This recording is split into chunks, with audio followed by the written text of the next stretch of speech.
Hello again, everybody, and welcome to Warriors Walkoff here on HBC TV 25. I'm Justin Barrientos. Thank you for joining us. We are brought to you today by Russell and Associates, and we'll lead off today's program by talking baseball with head coach Kyle Poock. And Coach Poock, you were able to get a couple series in since the last time that we talked to you. We'll start out by talking about the Bemidji State wins, which I think were big wins for your program. 9-4 in the first game, 6-2, both extra inning games. Tell us a little bit about that series with Bemidji State and how you felt your team played. Well, we played well. We pitched really well. Kyle Gendron and Caleb Strack, I believe, came in for him. And then Bailey Banazinski did pitch well at game two. Did everything they should do to keep us in the game and give us a chance to win. We just struggled offensively both games early. And then when we got into extra innings, then our offense woke up in both of them. So I don't know what, if our guys just wanted to play an extra inning game this year or what. But we ended up playing 10 innings and 8 innings, so 18 innings when we're regularly scheduled for 16. So we got a little bit more in for our money that day. But got some key hits late in the game by a couple guys. Austin Byer in the first game ended up getting a grand slam for us in that 8th inning. That was the big thing there, and propelled us to win in that game. And then the second game was a 7-inning game, and that was 8th and 9th were both zeros. And then we got 4 in the 10th to win that. And because of site reversal, they were the home team. So then we had to come on and close it out in the bottom. But we're able to do that after getting the 2 big innings. And then Justin Furpo did a great job on the mound in relief coming on to get the win in that game. Tell us a little bit about what you got from him in relief in game one. Yeah, Justin. Yeah, it was Justin behind Kyle. Yeah. He did a really, we talked earlier and said that because Kyle, with coming off the Tommy John is on a pitch count. And because it was a colder day, whatever, we decided to go a little bit fewer pitches. And so we had talked right away that we were going to transit from Kyle right to Justin, and he was ready to go, and he pitched great. He's always willing to jump in at wherever we need as a starter, a long relief, closer, whatever we need. And he's done a great job for us all year. And then in game two, as we said, it was an extra inning game, and you had Derek Baumgartner 3 for 4. Austin Byer continued his hot day at 2 for 4. You got 4 runs in the 10th. Tell us a little bit about that game. Yeah, that was, again, like I said, we pitched good enough to keep us in the game, and it was a 2-2 game for 9 innings, which we had some times opportunities to get some runs early, just didn't get the key at bat at the right time. But our pitching didn't allow them to have a chance. They never really threatened at all against us, which was key to our pitching, and we made some key plays on defense. So it was great to get the 4 runs in the 10th. I think Austin Byer and Derek were involved in that again, if I remember right, and got us going, and a couple other guys. So there was both good team efforts on both games. And then you did mention Caleb Strack when you were talking about the series. He came on in the 7th inning and pitched 3 innings for you there to get the win in the second game. Tell us a little bit about what you saw from him. Yeah, he's really, really developing into the guy that we thought he could be. Last year as a freshman, he struggled a little bit at times. I don't know. I always say sometimes the lights are a little bit too bright for him last year, but he pitched a lot of amateur ball last summer. Actually was the MVP, I think, or outstanding pitcher in the state Class C state tournament, which he pitched the team to the title.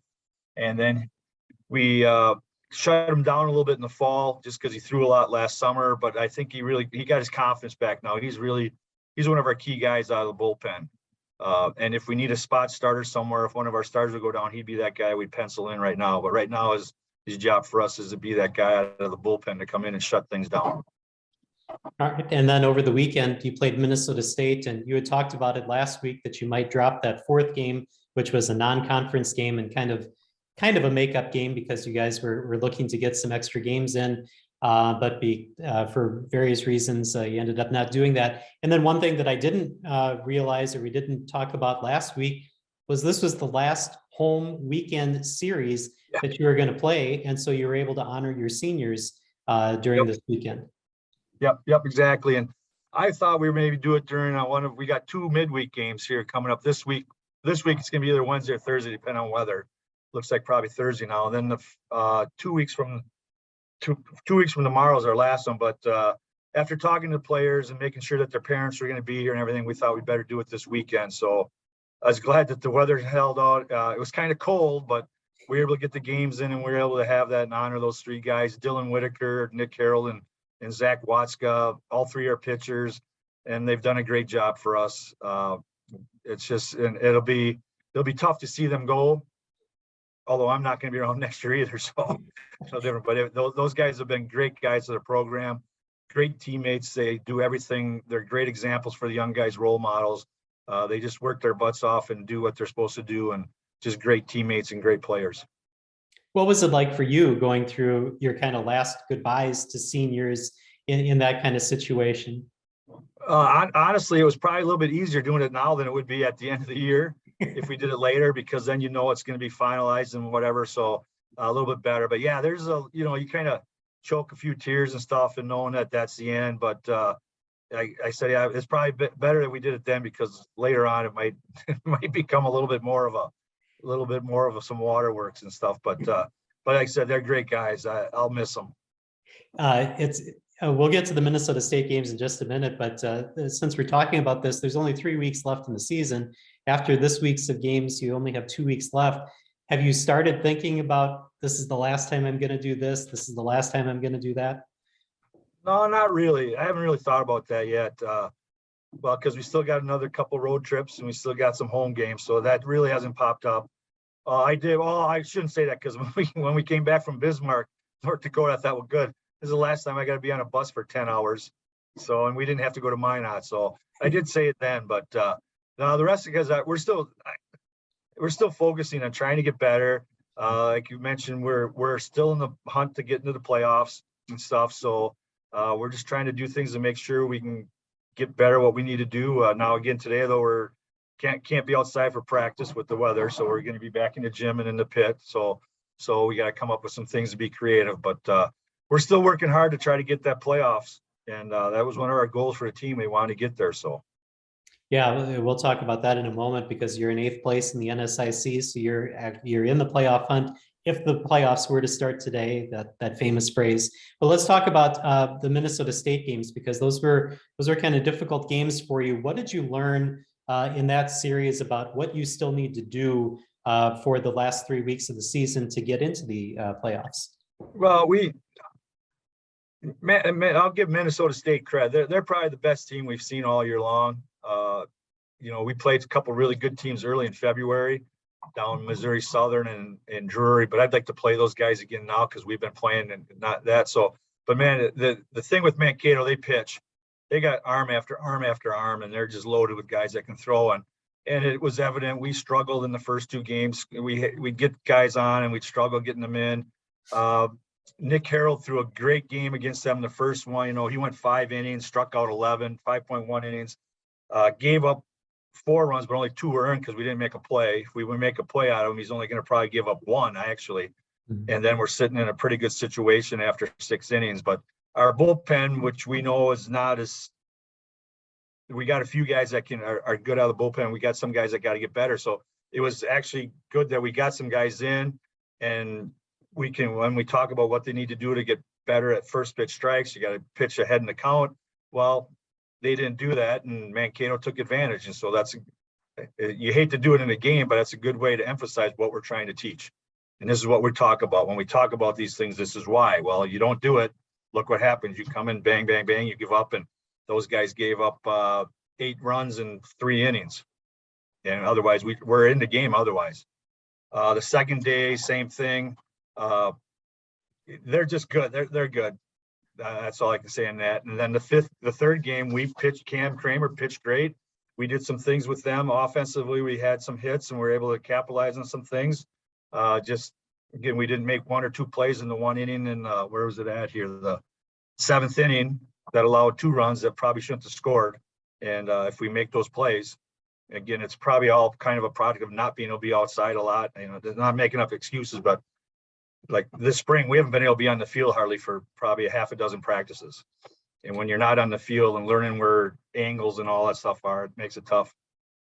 And that's going to continue, obviously, this week, because you have a loaded week. You were talking about maybe Wednesday, maybe Thursday against Augustana. They're currently 2nd in the NSIC. And then you go to play Upper Iowa Saturday and Sunday for 3 games. So what is the plan for this week, and how do you approach this week knowing that those are the teams that you have coming up? Yeah, so like today, we won't be outside today with the temperature and stuff and the wind wrap. So we got guys that needed to throw. So we'll just basically in the gym, it's going to play catch, get our arms loose, do some conditioning stuff, some running stuff and whatever to get our guys moving and stuff. But then we're going to be down in our pit, our hitting facility with guys that need to throw to hitters. Will throw to live at bats to hitters. So we get live at bats and they get to do some pitching from that. Hopefully Tuesday is going to be a little bit better. We'll get outside on the field and we can kind of go over things, kind of shore up some things that we need to do defensively.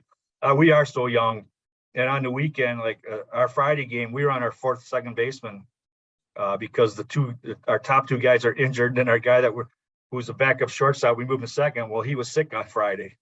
So now we're playing a 4th guy there who's a freshman, and he did a good job. But we gotta get some things that we gotta work on that, and defensive situations, which we haven't been able to do. And you can't do it in the gym. No matter what anybody says, you can't do it in the gym. You got to be on the field. And so we're just hopefully to get out Tuesday. Wednesday looks like rain, so we're trying to get the game then move to Thursday because it might be 60, and then we'll see how we handle that because we haven't played in 60-degree in a long time. And then get ready for the weekend. So you talked about the youth on your team, and you're on the bubble as far as the NSIC playoffs go, and I know that's a goal for you. So how do you balance? There's only 3 weeks left in the season. There's only so many games. We need to get some wins in the win column in order to make the playoffs. How do you balance that with such a youthful team? Well, I kind of made the comment the other day that we've been kind of used. It's not an excuse, but we're using it. We're young. Let's keep getting better. Now, the other day I told them, now we almost got a full season in college baseball, you guys. So I'm not going to use that anymore. We need to get better. We need to focus. We need to do this. And we need to be able to, and I said, it's partly my fault because, well, not my fault, Mother Nature. I'll say her and but we haven't been able to do the stuff that we need to do at this time outside. There'd be a lot of different things that we would be looking to add a couple different things in our bunt coverages. We have a couple of different steal coverages in first and thirds. We haven't had a chance to do those yet. So, which all are things that can do. We don't use them a lot, but they're in certain situations, they would be key to do stuff. We haven't really had a chance to work on what we're doing with double cuts in the outfield when balls are hitting to the gaps, because you can't do that in the gym. So, and when the only days we're on the field, seems like we're playing games, so you can't stop the game and say, hey, let's practice a double cut before he comes up the bat with guys on second and third. You can't do that. So we keep telling we're focusing, working on what we can do to get better. And then when we get a chance to get on the field, we'll work on some of these things. We'll clean them up and just trying to get better and make sure that we got a chance to win the next game. All right. Well, I appreciate the time, and hopefully weather cooperates for you and you're able to get all the games that you need to get in this week. And we'll talk about some wins next week. Yeah, I'm going to get on the phone here to Mother Nature quick here and see what we can do. But thanks a lot. All right. Thank you very much. We're going to take a break here on Warriors Walkoff. When we come back, we'll talk Warriors softball with head coach Greg Jones right after this.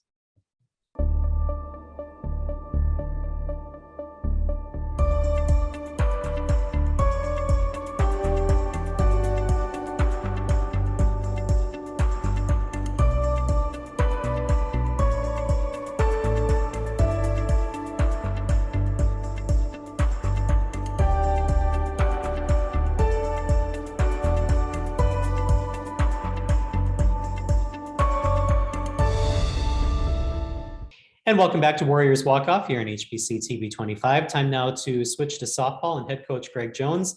And Coach Jones, let's talk about the games that you got in over the week and weekend. Minnesota Duluth, you split with them.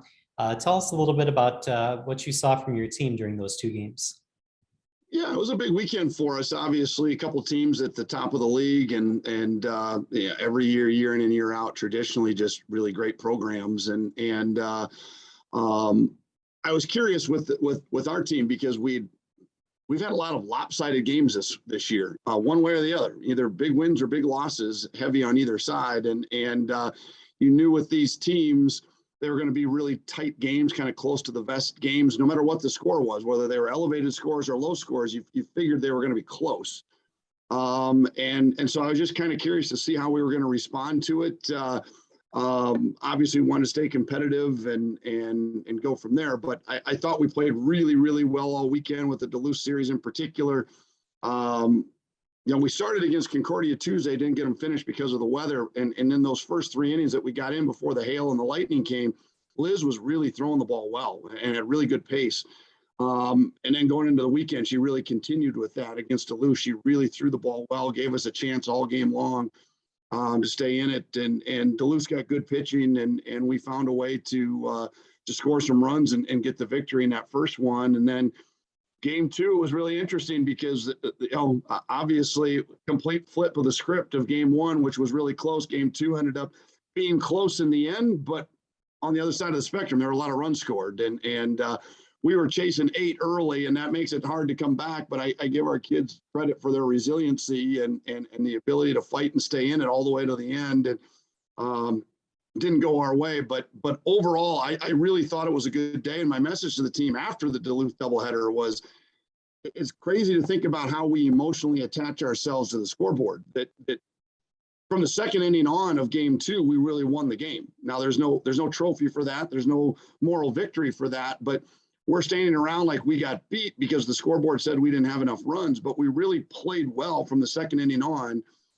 and we'd won game 1. So don't emotionally attach yourself to 2 innings of one game. We got to come out and play well tomorrow and continue on. But over the course of the day, I really thought we played well. At the end of the day, we only get credit for 1 win there, but I thought it was still a good day for us.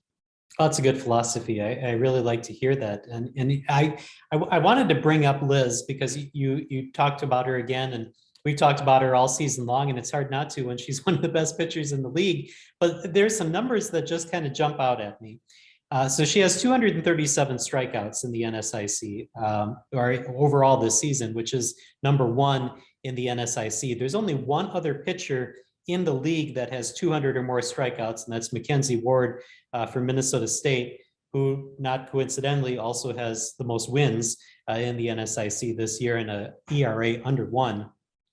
But the thing that got me is that there are only 4 other pitchers in the conference that have 100 or more strikeouts. So you're talking about 6 pitchers in the whole conference that have 100 plus strikeouts. It may be impossible to ask you this, but since you've seen all these different teams, why is that? Why is there so few dominant strikeout pitchers in the league this year? I think that the easy answer to that is offense is so far above what it's been in this league in the past. It's always been a great pitching league. It's always been a great league competitively. But the offense right now across the board, just seeing some of the scores and anybody can beat anybody, because if somebody has an off day on the mound, the scores just elevate so quickly. And so I think the offense is better in general in our game, not just in the NSIC, in the game of softball, even at the high school levels, the youth levels. Hitting is advancing so quickly. Technology is advancing so quickly. Work on the offensive side, hitting people, hitting gurus, hitting technology. Everything is taking off to favor the offense. It's not necessarily holding pitching back. It's just tougher to pitch against really good hitters and balls that leave the ballpark a lot easier now. All right, very good. And as you said, I mean, you have a lot of great hitters on your side too. Talk about your offense this week, because I know that in the past you said you don't really know exactly what you have offensively this season, and you've had to kind of grow into that. How do you think your hitters fared this week? I was really happy with our offense this week. I thought I really believe we kind of hit our stride here a couple of weeks ago offensively. Through Florida, we just weren't doing what we needed to do. We just weren't putting a lot of barrels on the ball, and we had talked about it internally, not only just as coaches but to our team, that we knew we were going to be offensively a pretty good team this year. You could see that in the fall. And then I started to second guess myself early on in the season. We weren't scoring a lot of runs, and I thought, maybe I missed something here. But I think we finally got our stride, and what helps with that, we're hitting the ball well at the top of the order. Sam and Abby are really going well at the top, and that allows everybody then to kind of fall into place. And then Carly's really stepped into a really big role in the middle of the order as well. But this weekend then against really good pitching and really quality opponents, it was nice to see that carry through and actually be able to help us like I thought it could. Well, to your point about Sam and Abby at the top of the order, both of those players hitting over 400 this season, Abby at 441 and Sam at 420. And I know that a lot of people don't put a lot of faith in batting average anymore. They want the advanced metrics and the advanced stats, but those are two pretty good numbers. And then your team overall is hitting 330 this season. So that's pretty good when the top of your order is kind of matching what the rest of your team is doing. It is, and I'm more with you on I still look at batting average as much as anything else. And I know that OPS and on base and WRC plus and all those are great numbers and it's fine. But that idea of 40% of the time you're getting a hit is still pretty important to me as a coach. And I don't spend a lot of time looking at our numbers, but what's important to me and relevant to me, the difference between where we are right now offensively, where we were at the beginning of the year and where we were most of last year when we were struggling offensively at times is, to me, the more you're doing that, again, there's a big difference between getting on base 40% of the time with a hit, and delivering a blow 40% of the time versus 25 or 30% of the time. That's kind of what we were last year. We struggled to score runs because all of our kids were kind of 333 hitters. They were 1 for 3 that get a hit. Well, now you got to be able to really put those hits together. It was a lot easier to put those hits together when somebody's always getting a hit. And that's kind of what Sam and Abby are doing. And they're hitting extra base hits.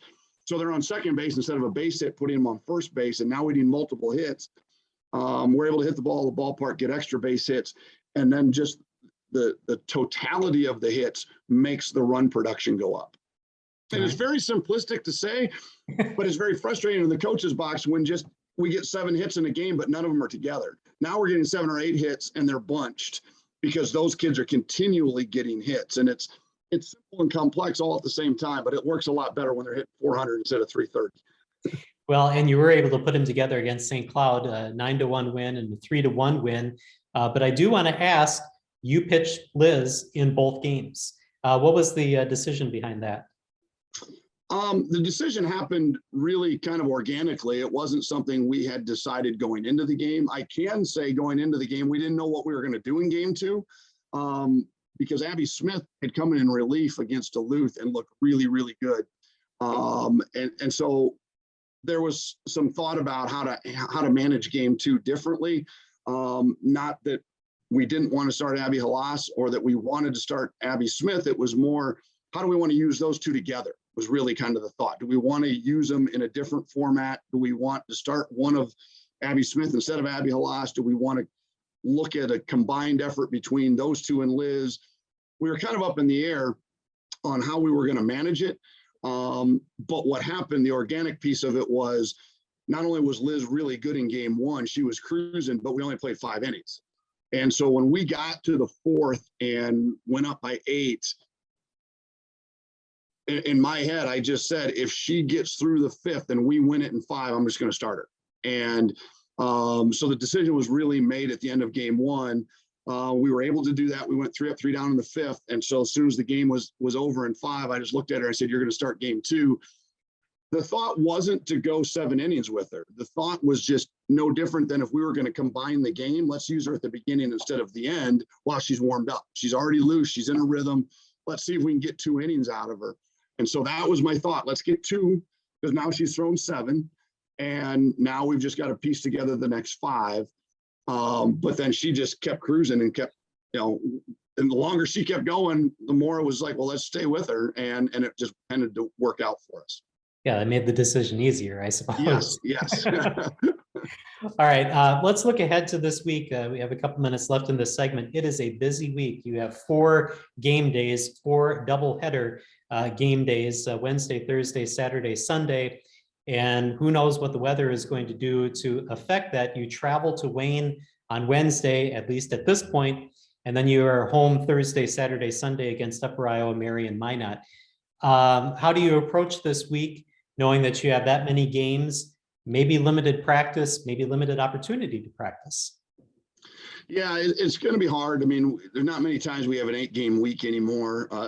And And I guess I could make an argument that I'm not sure there's a big difference between 6 and 8, but there is, because it's a load on your pitchers. That's where the biggest change comes in.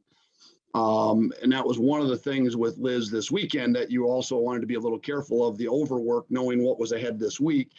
The advantage was we knew we didn't have to play till Wednesday. So we had Sunday, Monday, Tuesday to get her rested before Wednesday's game at Wayne. So we'll go light with them in practice over the next couple of days. The nice piece of all the games is that 6 of the 8 are at home. So it doesn't include a lot of travel, just the long trip over to Nebraska for the Wayne doubleheader. We're monitoring the weather. There's a possibility we could end up moving the Wayne doubleheader to Thursday, which would bump Upper Iowa into next week now. But either way, we're going to have an 8-game week, whether it be this week or next week. So really, I guess you take it from the NBA or Major League Baseball, it's all about load management at this point on your pitchers. You're just trying to figure out how to keep them fresh, and everybody else's legs fresh. But our kids know we've got all of these games left and we've got to do it in 2 weeks. So at this point, the practice load will be much lighter. Just get our work in. We're not really trying to fix anything. We're just trying to stay sharp. And then the piece that gets talked about so little in all of this with our kids, as much as we move around, is they got final exams coming up. It's the hardest part of the school year for them on top of it. So we'll go pretty light in everything we do in our preparations to let them stay in the classroom, to let them have some time at night to study, and then still be able to be competitive on the softball field. All right. And just one follow-up there, as you brought it up, you have only pitched 5 players this year. 4 have started games, obviously 1 and 2, and Liz and Abby Halas have started 31 of those games. And then you only have 5 starts between Abby Smith and Emily Erickson. So how does that kind of factor into, you have an 8-game week, depending on what happens with Upper Iowa and Wayne and the load management and the finals and all of that. There's not a lot of experience in your pitching staff after the top 2. So how does that factor into this week and then the following weeks to end the season? Yeah, I think that's the biggest challenge. And I was just on the phone this morning and just our coaches talking, and we were having that conversation about how we want to manage our pitching staff. And at this point, the one thing we know is Liz is going to go out and get the ball in each of game 1s as long as she is healthy and able. If she isn't, then that changes too, and we'll change along with it. But the plan is that, and so then it's really a matter of managing the game 2s. And the nice part, Abby Smith has really stepped into a nice role for us, and I think our the way we look at it is we just need to figure out how we're going to mix and match those games instead of just saying, okay, Abby Halas, you got every game 2 and you got to get a 7 every time. It's more about, okay, look, we've got these 5 arms. How do we best manage them? And I think right now for us, instead of trying to plot it out this far ahead over the next 2 weeks, it's kind of a mix and match and play it game by game, almost inning by inning, to see what we're doing offensively, what the game scores are, what tomorrow looks like, what the weather is going to do.